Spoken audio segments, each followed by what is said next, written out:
Hi students, आज हम एक इम्पॉर्टेंट टॉपिक शुरू करेंगे, crown ether complexes and cryptands. Right, ये सुप्रामोलिकुलर केमिस्ट्री में भी आता है क्योंकि आपकी सेमेस्टर 1 में है और ये बहुत इंपॉर्टेंट है। ये एग्जाम में अक्सर आता है एमएससी के, ठीक। और आपको कॉम्पिटिशन्स में भी कुछ ऐसे मॉलिक्यूल्स दिख जाएं तो आपको ये चीज़ें आनी चाहिए, ठीक। और इस लेक्चर को सबसे पहले शेयर कर देना, ठीक। चलो, क्राउन ईथर कॉम्प्लेक्सेस। ईथर आपने वर्ड सुना है पहले, right. Ethereal oxygen, ethereal ether क्या होता है? फंक्शनल ग्रुप होता है, ठीक। जिसका फंक्शनल ग्रुप कैसा दिखता है? कुछ इस तरह का। अभी कह रहा है क्राउन ईथर। ये मैंने कुछ क्राउन ईथर्स बना रखे हैं, crown ethers and cryptands, right. क्रिप्टेंट क्या होता है ये भी अभी हम देखेंगे। देखो, क्राउन ईथर, क्राउन वर्ड हम इसलिए ऐड कर रहे हैं इन मॉलिक्यूल्स में क्योंकि इनकी शेप जो है क्राउन के जैसी है, ठीक। और ईथर क्यों? क्योंकि इसमें ये इथेरियल ऑक्सीजन है, राइट। इन मॉलिक्यूल्स को, क्राउन ईथर कॉम्प्लेक्सेस को हम एथिलीन ग्लाइकॉल आपने पढ़ा था बीएससी में, CH2OH CH2OH, ठीक। क्राउन ईथर्स को हम पॉली ईथर्स भी बोलते हैं ऑफ एथिलीन ग्लाइकॉल, राइट। जिसको हम कुछ इस तरह से रिप्रेजेंट कर सकते हैं। देखो, OCH2 CH2 इस तरह से up to n number of times. देखो, O CH2 CH2, ये O है, ये CH2 है, ये भी CH2 है, ठीक है। इस तरह से ये इन सब का एक कोई भी मॉलिक्यूल आप देखोगे एक रेगुलर पैटर्न होगा, एक अच्छी सी शेप होगी मॉलिक्यूल की, ठीक। So all these have regular pattern. Note साथ साथ बनाते जाना। देखो, अगर मैं इसमें से एक वाटर का मॉलिक्यूल निकाल दूं, राइट, तो ये देखो कुछ ऐसा बन जाता है, CH2O CH2 ऐसे ऐसे करके, ठीक। तो कुछ ऐसा। एथिलीन ग्लाइकॉल आपको पता है, आपने बीएससी में पढ़ा है अल्कोहल्स में, ठीक। तो क्राउन ईथर कॉम्प्लेक्सेस। अब कॉम्प्लेक्स क्या है और सबसे पहले क्रिप्टेंट क्या है? क्रिप्टेंट है, ये तो है क्राउन ईथर जो है एक मोनोसाइक्लिक होता है, राइट। अगर ये बाईसाइक्लिक या हाइयर मॉलिक्यूल्स, हाइयर साइकिल्स हों इसमें, जैसे बाईसाइक्लिक, ट्राईसाइक्लिक, टेट्रासाइक्लिक, तो उनको हम बोलते हैं क्रिप्टेंट्स, ठीक। ऐसे ही क्राउन ईथर कॉम्प्लेक्सेस क्या होते हैं? ये जितने भी क्राउन ईथर्स हैं, ठीक, ये सब आपके मेटल आयन से, जैसे पोटेशियम आयन, सोडियम आयन या अमोनियम आयन से कॉम्प्लेक्स बना लेते हैं, right. They easily form complexes with metal ions और अमोनियम आयंस, ठीक। इन क्राउन ईथर्स के कॉम्प्लेक्स मेटल आयंस के साथ बनते हैं जब, तो उन्हें हम बोलते हैं क्राउन ईथर कॉम्प्लेक्सेस, ठीक। सिमिलरली ये एक बाईसाइक्लिक क्राउन ईथर है। दो साइकिल्स दिख रही हैं, एक देखो ये साइकिल है, एक ये साइकिल है, ठीक है। अब देखो, ये बाईसाइक्लिक क्राउन ईथर है, इसमें नाइट्रोजन और सल्फर भी है। तो क्राउन ईथर्स में सिर्फ ऑक्सीजन ही नहीं मिलेगा आपको सल्फर और ऑक्सीजन भी देखने को मिल सकता है। अगर ये बाईसाइक्लिक ईथर किसी मेटल आयन से कॉम्प्लेक्स बनाती है तो उसको हम बोलते हैं, सबसे पहले तो बाईसाइक्लिक क्राउन ईथर्स को, बाईसाइक्लिक या हाइयर साइकिल्स होंगी, उनको हम बोलेंगे क्रिप्टेंट्स। अब क्रिप्टेंट्स के इस तरीके की बाईसाइकिल्स, इस तरीके का बाईसाइक्लिक मॉलिक्यूल जब मेटल आयंस के साथ जाके कॉम्प्लेक्स बनाएगा तो उसको हम बोलते हैं क्रिप्टेट्स, राइट। क्रिप्टेंट्स के कॉम्प्लेक्सेस को हम क्रिप्टेट्स बोलते हैं, क्राउन ईथर के कॉम्प्लेक्सेस को हम क्राउन ईथर कॉम्प्लेक्स ही बोलेंगे, ठीक। तो जब ये ऐसा बाईसाइक्लिक ईथर, कोई ईथर होगा, राइट, ऐसा बाईसाइक्लिक क्राउन ईथर होगा अगर कोई, ये जब मेटल आयंस के साथ कॉम्प्लेक्स बनाएगा तो उसको हम बोलते हैं क्रिप्टेट्स, ठीक है। और इन बाईसाइक्लिक ईथर्स को हम क्या बोलते हैं? CRYP, क्रिप्टेंट्स, ठीक। तो समझ में आया क्राउन ईथर कॉम्प्लेक्सेस और क्रिप्टेंट्स क्या होते हैं, ठीक। I hope this is clear. अब देखो, यहाँ पे हम कुछ इंपॉर्टेंट चीज़ें पढ़ेंगे, जैसे होस्ट गेस्ट रिलेशनशिप क्या होती है और आपका होस्ट गेस्ट रिलेशनशिप और मॉलिक्यूलर रिकग्निशन क्या होता है। ये कुछ इंपॉर्टेंट चीज़ें हम पढ़ेंगे यहाँ पे, ठीक है। सबसे इंपॉर्टेंट चीज़ यहाँ पे ये है, ये कॉम्प्लेक्स फॉर्मेशन कैसे होती है। जैसे देखो, ये कॉम्प्लेक्स है, अब ये कॉम्प्लेक्स किस क्राउन ईथर का है? इसका 18 क्राउन 6 का कॉम्प्लेक्स है, ठीक है, सबसे पहले हम ये नाम देखते हैं। देखो 12 हाइफन क्राउन हाइफन ईथर, बिल्कुल ऐसे ही लिखना है एग्जाम में आपको। और सबसे इंपॉर्टेंट चीज़ यहाँ पे इन सब मॉलिक्यूल्स की प्रैक्टिस कर लेना बनाने की, राइट, क्योंकि एग्जाम में मोस्टली गलत हो जाते हैं ये लोगों से, ठीक। तो इसको बनाने की प्रैक्टिस जरूर कर लेना, बाकी सब इजी है, इसमें कुछ ज़्यादा मुश्किल नहीं है, ठीक। देखो ये जो ब्रैकेट में वर्ड है क्राउन से पहले, क्राउन और हाइफन से पहले, ये हमें बताता है टोटल नंबर ऑफ एटम्स। देखो इसमें 12 है तो 12 एटम्स हैं, 1 2 3 4 5 6 7 8 9 10 11 12, ठीक है, 12 एटम्स हैं।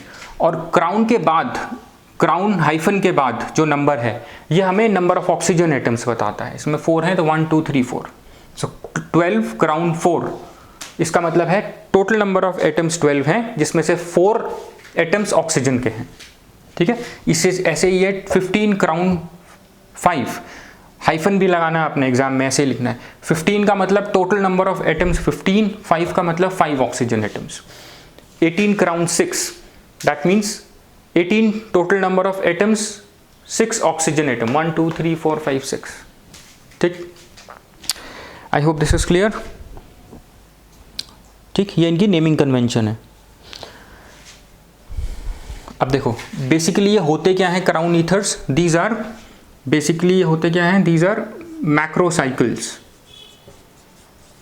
मैक्रोसाइकिल मतलब बड़ी साइकिल्स, ये साइक्लिक मॉलिक्यूल्स हैं, क्लोज्ड हैं, so these are macro means bigger cycles containing. अब देखो सब में ऑक्सीजन ही नहीं है, इसमें देखोगे आप नाइट्रोजन भी है, सल्फर भी है, इसमें सिर्फ सल्फर ही है, ठीक है। So these are crown ethers are macrocycles containing oxygen, may contain nitrogen and sulphur also, ठीक। ये इंपॉर्टेंट पॉइंट है। Naming convention I hope clear हो गई। क्राउन क्यों होता है, क्योंकि इन मॉलिक्यूल्स की शेप क्राउन की जैसे होती है, molecules shape resembles that of crown, ठीक। I hope this is clear, ठीक।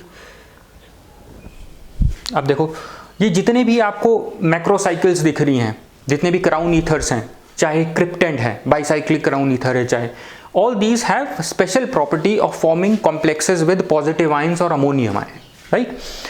अब देखो किस तरह से, जब ये देखो ये एक कॉम्प्लेक्स है, ये कॉम्प्लेक्स किसका है, पोटेशियम आयन और 18 क्राउन 6 का, राइट। ये कॉम्प्लेक्स है, क्राउन ईथर कॉम्प्लेक्स है ये, ठीक। देखो यहाँ पे क्या है, इस कॉम्प्लेक्स ने पोटेशियम आयन के साथ बाइंड होके एक क्राउन ईथर कॉम्प्लेक्स बना लिया है, ठीक। तो यहां पे देखो, और एक इंपॉर्टेंट चीज है इसमें, हर एक क्राउन ईथर कुछ specific type of metal ion से ही कॉम्प्लेक्स बनाते हैं। ऐसा नहीं है कि ये पोटेशियम से कॉम्प्लेक्स बना रहा है तो ये सोडियम के साथ भी बना लेगा, लिथियम के साथ भी बना लेगा, ऐसा नहीं है, ठीक। So every crown ether has a special property of forming complex with specific ions. जैसे देखो मैंने यहाँ पे लिखा भी है, आप भी ऐसे नोट्स में लिख लेना, this 12 crown 4 this binds with lithium ion, ये लिथियम के साथ कॉम्प्लेक्स बनाएगा, पोटेशियम के साथ नहीं बनाएगा। पोटेशियम के साथ 18 क्राउन 6 बनाएगा कॉम्प्लेक्स, ठीक। और पोटेशियम के साथ इस तरीके का कॉम्प्लेक्स बनाएगा ये 18 क्राउन 6, ये कॉम्प्लेक्स है, ठीक। इसको भी हम डिटेल में देखेंगे। और ऐसे ही अब ये सोडियम के साथ नहीं बना सकता है कॉम्प्लेक्स, सोडियम के साथ कौन बनाएगा, 15 क्राउन 5, ये सोडियम के साथ बाइंड होगा, ठीक है। This 15 binds sodium ion, that means ये सोडियम आयन के साथ कॉम्प्लेक्स बनाएगा। अब देखो ये कॉम्प्लेक्स जो बनता है, इसमें किस तरीके के, जब भी कोई इंटरैक्शन, जब भी कोई रिएक्शन होता है तो कोई ना कोई बॉन्डिंग होती है, कोई ना कोई इंटरैक्शन होती है। तो यहाँ पे जो इंटरैक्शन है बेसिकली ये आयन डाइपोल इंटरैक्शन है, ठीक है। अब आयन है, ये आयन तो ये है, ठीक। अब ये इन ऑक्सीजन एटम्स के साथ इंटरैक्ट करके ये बॉन्ड बना लेता है, ठीक। सो बेसिकली क्या है ये आयन डाइपोल इंटरैक्शन। सबसे पहले, इससे पहले जो मेरे को बताना है आपको, सो these crown ethers form complexes with specific ions, ठीक।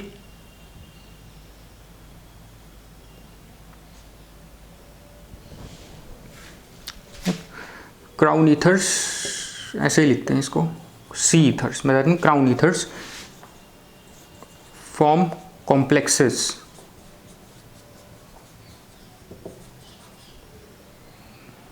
विद मेटल आयंस और अमोनियम आयंस भी के साथ भी ये कॉम्प्लेक्स बना लेता है, ठीक। और every crown ether will bind to specific metal ions. देखो crown ethers bind to specific ions, ठीक। इसकी एप्लीकेशंस भी बहुत हैं, आगे चल के आप न्यूक्लियोफिलिक सब्स्टिट्यूशन में फेस ट्रांसफर कैटालिसिस देखोगे, वहाँ पे हम क्राउन ईथर्स की बात करते हैं, ठीक। I hope this is clear.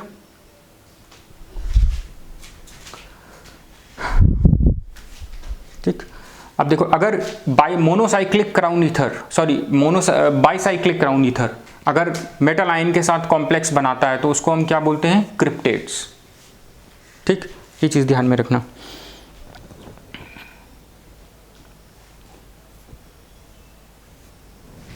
अब देखो ये ऑक्सीजन एटम है, इसके पास यहाँ पे देखो अनशेयर्ड पेयर ऑफ इलेक्ट्रॉन्स हैं जिनको हम लोन पेयर ऑफ इलेक्ट्रॉन्स बोलते हैं। ये लोन पेयर ऑफ इलेक्ट्रॉन्स क्या करते हैं, इन आयंस को सराउंड कर लेते हैं। आपने सॉल्वेशन पढ़ा था बीएससी में, 12th में भी शायद पढ़ा होगा। जैसे अगर हम सोडियम क्लोराइड को पानी में डालते हैं तो सोडियम आयंस, ये सोडियम आयन है, तो इसको, इस सोडियम आयन को वाटर घेर लेता है अपने नेगेटिव साइड से, दैट मीन्स ये सॉल्वेट कर देता है इसको, राइट। तो जब वाटर सराउंड करता है सोडियम आयन को तो अपने नेगेटिव वाले एंड से करता है। ऐसे ही ये आयन भी ऐसे ही करते हैं। पोटेशियम आयन जो मेटल आयन है, इसको ऑक्सीजन एटम जिसके पास नेगेटिव लोन पेयर है, लोन पेयर इलेक्ट्रॉन्स के होते हैं नेगेटिव, तो अपने लोन पेयर्स के थ्रू इसको सॉल्वेट कर लेता है। तो उसी तरीके की फोर्सेस यहाँ पे होती हैं जैसे ये सॉल्वेंट में होती है। जैसे यहाँ पे वाटर सॉल्वेंट है और सोडियम क्लोराइड सॉल्ट है, तो जब हम सोडियम क्लोराइड को वाटर में ऐड करेंगे तो वाटर अपने नेगेटिव एंड से, दैट मीन्स वाटर के दो एंड होते हैं ना, ऐसे होता है, ये नेगेटिव ये पॉजिटिव, तो ये अपने नेगेटिव वाले एंड से, वाटर डाइपोलर होता है, अपने नेगेटिव वाले एंड से सोडियम को घेर लेता है। ऐसे ही जो क्लोराइड आयन होगा सोडियम क्लोराइड में, सोडियम क्लोराइड को वाटर अपने पॉजिटिव वाले एंड से, हाइड्रोजन वाले एंड से सराउंड कर लेता है या सॉल्वेट कर लेता है। ऐसे ही यहाँ पर है, यहाँ पे ऑक्सीजन अपने लोन पेयर्स के थ्रू जो नेगेटिव होते हैं ऑक्सीजन इन आयंस को सराउंड करके रखते हैं, सॉल्वेट करके रखते हैं, ठीक। अब देखो थोड़ा सा हम इसकी प्रॉपर्टीज देखते हैं। अच्छा एक और चीज़ before we go into properties, ये जो आयंस फिट होते हैं इन मॉलिक्यूल्स में, ये एक कैविटी में जाके होते हैं फिट। और किस तरीके की इंटरैक्शन होती हैं इन आयंस में और इन क्राउन ईथर्स में, ion dipole interactions, ion dipole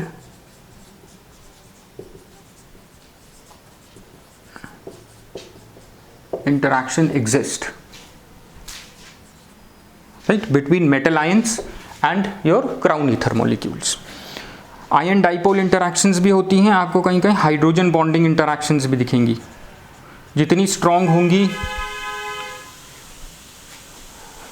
ठीक। Let's leave now for now hydrogen bonding, but this just ion dipole interactions ध्यान में रखना। अभी हाइड्रोजन बॉन्डिंग इसकी बाद में बात करेंगे,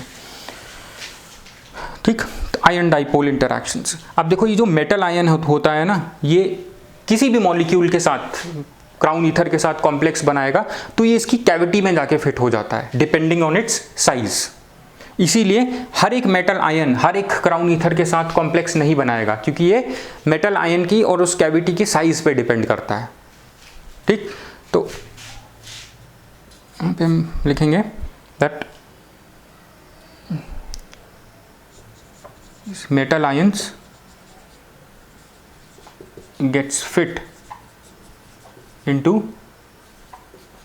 cavity of crown ethers, ठीक है।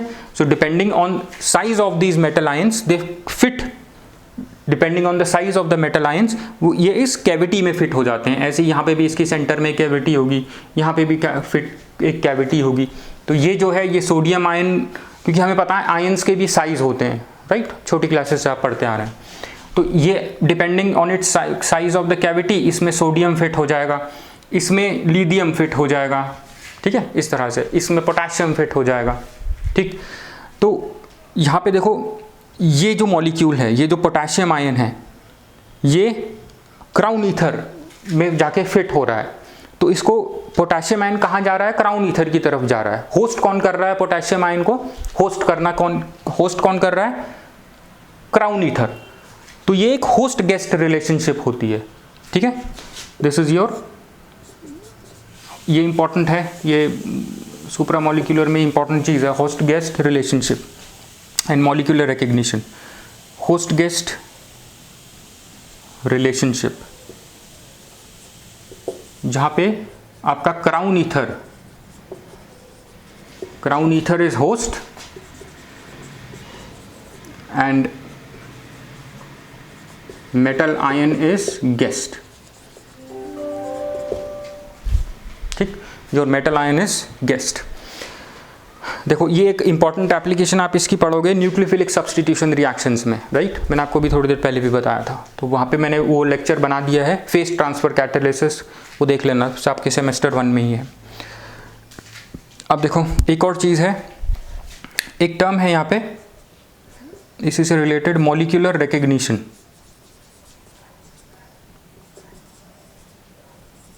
मॉलिक्यूलर रिकग्निशन दैट मीन्स ये जो मॉलिक्यूल है क्राउन ईथर का, मान लो अगर मैं 18, ये कौन सा है 18 क्राउन 6 ये वाला, अगर मैं इसको किसी मिक्सचर में डालता हूँ जहाँ पे पोटेशियम आयंस भी हैं, तो ये अपने पोटेशियम आयंस को रिकग्नाइज करके उनके साथ कॉम्प्लेक्स बना लेगा, ठीक। इसी को हम बोलते हैं मॉलिक्यूलर रिकग्निशन, ठीक। और यहाँ पे देखो ये जो मॉलिक्यूल है, ये मॉलिक्यूल पहले क्या कर रहा था होस्ट गेस्ट रिलेशनशिप में, ये आयन इसकी कैविटी में जाके फिट हो जा रहा था, ठीक है। इसीलिए हम इनको, ये जो क्राउन ईथर्स हैं, इनको हम कैविटेंड भी बोलते हैं, राइट। दिस क्राउन ईथर्स, क्योंकि ये इसकी कैविटी में फिट हो रहा है, तो इन क्राउन ईथर्स को हम कैविटेंड भी बोलते हैं, राइट। और होस्ट गेस्ट रिलेशनशिप क्यों है? क्योंकि ये जो मॉलिक्यूल है, ये जो क्राउन ईथर है, इसको हम बोलते हैं होस्ट, और ये इसमें गेस्ट की तरह इस कैविटी में इसकी फिट हो जाता है, क्योंकि इसमें जा रहा है ना। अगर हमारे घर में कोई आता है तो हम कहते हैं वो गेस्ट है, हमारे घर में होस्ट हो रहा है। इसी तरीके से जैसे हमारे घर में कोई रिलेटिव आता है, तो इसी तरीके से हम उसको होस्ट करते हैं रिलेटिव को। इसी तरीके से ये आयन को ये क्राउन ईथर होस्ट कर रहा है, तो ये गेस्ट है, ठीक। ये होस्ट है और ये आयन होता है आपका गेस्ट। तो this is your host guest relationship, ठीक है। अगर इस मॉलिक्यूल को कहीं भी पोटेशियम आयन दिखेगा मिक्सचर में, तो ये उसके साथ कॉम्प्लेक्स बना लेगा, राइट। तो अपने आयन को ये रिकॉग्नाइज करता है, depending on the size of its cavity, उसके साथ जाके कॉम्प्लेक्स बना लेगा, ठीक। तो इसीलिए इस चीज को हम बोलते हैं मॉलिक्यूलर रिकग्निशन, ठीक। I hope this is clear. Molecular recognition important है। अगर सुप्रा मॉलिक्यूलर केमिस्ट्री है आपके पास, तो वहाँ पे आपको ये आएगा।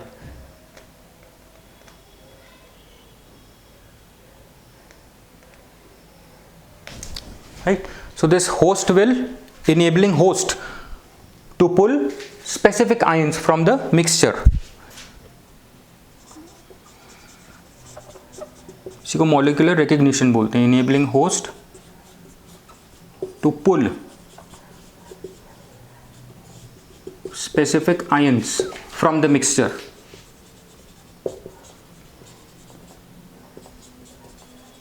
ठीक है। मान लो यहाँ पे 3-4 आयंस हैं, पोटेशियम आयंस भी है, सोडियम आयन भी है, लिथियम आयन भी है, लेकिन जो आपका होस्ट है क्राउन ईथर जो है, ये सिर्फ रिकॉग्नाइज करेगा पोटेशियम आयंस को और उनको पुल कर लेगा रिएक्शन मिक्सचर से, फॉर्मिंग दिस कॉम्प्लेक्स, ठीक है। इसीलिए हम इसको हम बोलते हैं मॉलिक्यूलर रिकग्निशन, ठीक। और देखो अब एक और चीज देखो, ये जो देखो यहाँ पे ये क्या है, ये CH2 है, ये H है, ये H है, H है, ये H है, ठीक है। अगर हम इस मॉलिक्यूल का शेप देखें, इस कॉम्प्लेक्स को लेके चलते हैं, अगर हम इसकी शेप देखें, ये जो CH, ये जो देखो, ये जो ऑक्सीजन एटम्स हैं, ये जितने भी ऑक्सीजन एटम्स हैं, ये टूवर्ड्स दिस पोटेशियम आयन देख रहे हैं, अंदर को देख रहे हैं, ठीक है। और ये जो CH2 ग्रुप्स हैं ये बाहर को हैं, ठीक। अगर हम इसकी 3 डायमेंशनल शेप देखेंगे, oxygen atoms are looking into this potassium ion, ठीक। वैसे ये इसके साथ इनको इसने सॉल्वेट कर रखा है ऑक्सीजन एटम्स ने इस आयन को, ठीक है। इसीलिए ये इसकी हम 3 डायमेंशनल शेप देखेंगे तो ये ऐसे करके ये अंदर की तरफ को देख रहे हैं ऑक्सीजन एटम्स, और ये जो CH2 ग्रुप्स हैं दे आर फेसिंग आउटवर्ड्स। तो ये जो CH2 ग्रुप्स हैं दीज आर फेसिंग आउटवर्ड्स, और ये जो ऑक्सीजन एटम है, ये जो ऑक्सीजन एटम्स हैं these oxygen atoms are facing inwards, these oxygen atoms are facing inwards. अब देखो CH2 है, ये क्या हमने पहले से पढ़ते आ रहे हैं, ये क्या होता है, ये हाइड्रोफोबिक होते हैं CH2 ग्रुप्स। तो ये जो बाहर को जो पार्ट है ये हाइड्रोफोबिक है, आउटर पार्ट ये है हाइड्रोफोबिक, और ये जो फेसिंग इनवर्ड्स हैं ये क्या है आपके, जो इंटरनल अंदर वाला पार्ट है ये क्या है आपका हाइड्रोफिलिक, ठीक। ये है आपका हाइड्रोफिलिक।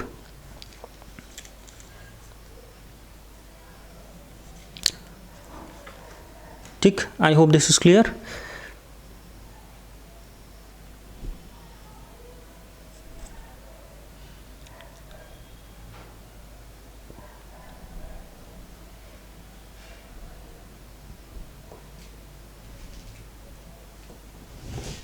ठीक, तो ये जो आउटर पार्ट है ये है आपका हाइड्रोफोबिक, और जो इनर पार्ट है ये वाला, जो क्योंकि पोटेशियम आयन ये आयन है या जो आयन वाला पार्ट होता है वो हाइड्रोफिलिक होता है, जो पोटेशियम आयन है which is buried deep inside this cavity, right, इसी के अंदर तो ये बरी है पोटेशियम आयन, ये जो अंदर वाला पार्ट है ये हाइड्रोफिलिक है, ठीक।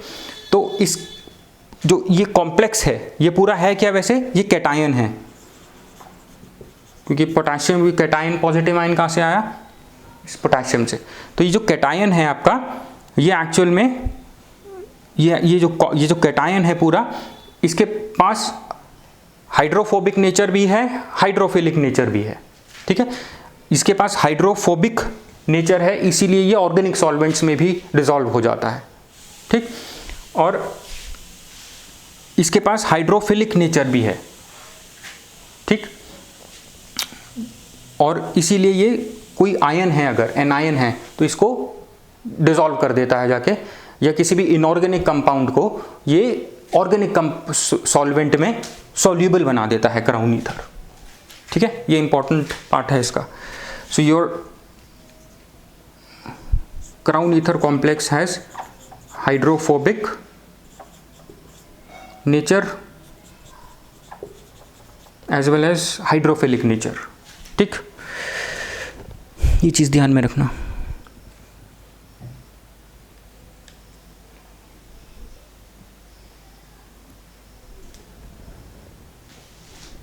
सो due to this hydrophobic nature, जैसे मैंने आपको अभी बताया, this crown ether complex is soluble in organic solvents of low polarity, ठीक है। और इसमें जो CH2 ग्रुप्स हैं, due to these groups it is soluble in organic solvents, और ये पोटेशियम आयन को ये सारे CH2 ग्रुप शील्ड करके रखते हैं, चारों तरफ इसके रहते हैं, उसको उस पर एक शील्ड सी बना के रखते हैं, ठीक। तो ये इंपॉर्टेंट है हाइड्रोफोबिक नेचर इसका, जिसकी वजह से crown ether complexes are soluble in organic solvents also, ठीक है। अब अगर आपको देखो potassium and due to this nature inorganic compounds भी हम ऑर्गेनिक सॉल्वेंट्स में डिसॉल्व कर सकते हैं यूजिंग क्राउन ईथर कॉम्प्लेक्सेस। जैसे हमें पता है पोटेशियम परमैग्नेट जो है आपका, this is insoluble in water, ठीक है। लेकिन अगर मैं इसमें कोई क्राउन ईथर कॉम्प्लेक्स ऐड कर दूं, then it will be soluble in organic solvent, right.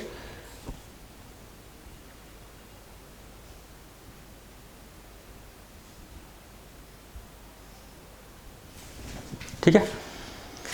This is insoluble not in water, I'm sorry, this is insoluble in organic solvent. Water में तो soluble होता है, I'm sorry, in water KMnO4 is soluble but it is insoluble in organic solvent. अब इस KMnO4 plus water में ही soluble है, अगर मैं इसमें थोड़ा सा डाइसाइक्लोहेक्साइल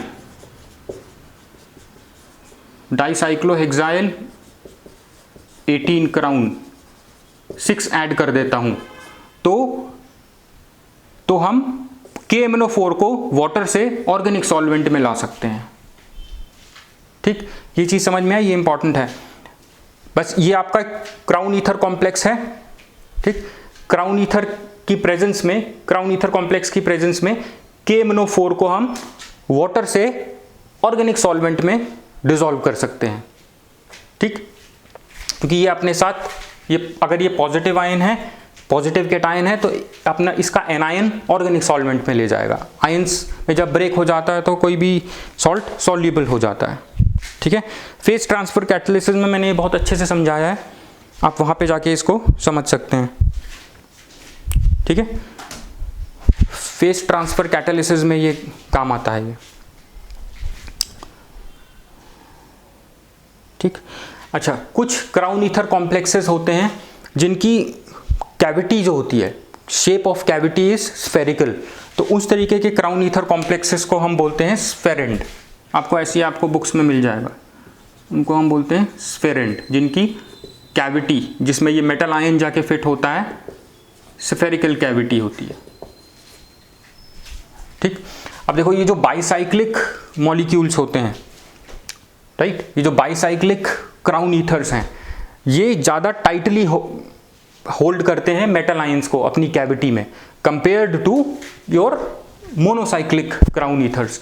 100,000 टाइम्स ज़्यादा तेजी से होल्ड करके रखते हैं ये bicyclic crown ethers compare to monocyclic crown ethers. The reason is, हो सकता है कि एक जो मोनोसाइक्लिक क्राउन ईथर है वो मेटल आयन को सराउंड करेगा, राइट, और दूसरा साइकिल क्या करेगा, उसको लॉक कर देगा, इसीलिए वो ज़्यादा तेजी से फिट होता है जाके कैविटी में बाइसाइक्लिक क्राउन ईथर की।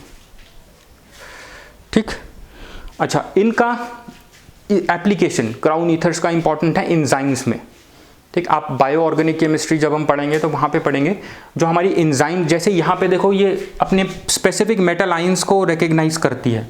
ठीक, ऐसे ही जब हम बायो रिएक्शंस में, बायोकेमिकल रिएक्शंस में जब हम एंजाइम्स की बात करते हैं, जो कैटलिस्ट होते हैं, वो भी अपने पर्टिकुलर मॉलिक्यूल्स को रिकग्नाइज करती हैं, राइट, और वही मॉलिक्यूल्स उन एंजाइम्स पे जाके फिट होते हैं, right, to make their reactions faster, जिसको हम बोलते हैं मॉलिक्यूलर रिकग्निशन या होस्ट गेस्ट रिलेशनशिप टाइप।